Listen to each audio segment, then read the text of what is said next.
We hebben voldoen. Dat moet de carnavalsclub 2000 al zien in de verte. Ja? Ja. Dat is...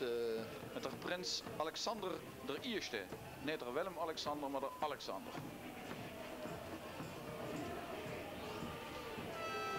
En de carnavalsclub 2000, de naam deed het al vermoeden, opgericht op 1 januari 2000.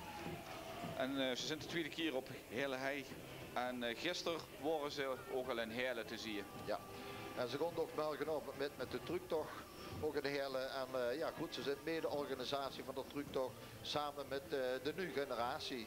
Het zijn toch tot 10 groepen die bij gepakt hebben en tot die het organiseren. En dat is toch wel, ja, toch wel geweldig tot het gebeurt. Ja, nou het is een beetje ook fusie in de vastelovend. Ja, ja, ja. Ja. Ja, spas en plezier kent ze ook met fuseren, dat is geen enkel probleem. En dan zie ik de groep Arken nog voorbij lopen, Kiegels nog eens Vugelke. Ja, heel mooi. Ja. En daar komt nummer 32 Wappa Baluba van Nueinde. En ze willen als spiegel zich uitdossen. Ja. En ja, dit is dus het 6e team van de zaalvoetbalvereniging. Ik wist niet of er zoveel teams houden bij de zaalvoetbalvereniging Heerlijkheide. Maar dit is het 6e.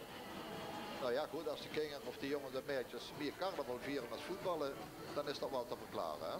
Spiegel, spiegel aan de wand, Grootgenhei is het schoonste van het land. Ja, kan kloppen.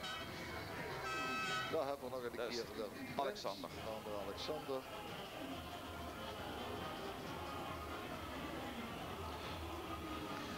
Ja, dat is toch net niks om Huutzerdaags nog een vasteloversvereniging op te richten. Het wordt fantastisch. Vanuit inmiddels vuurjaar en lente groetend Heerle Hei Zeggevier, vastelovend en tot volgend jaar. Tot volgend jaar. Allah. Allah.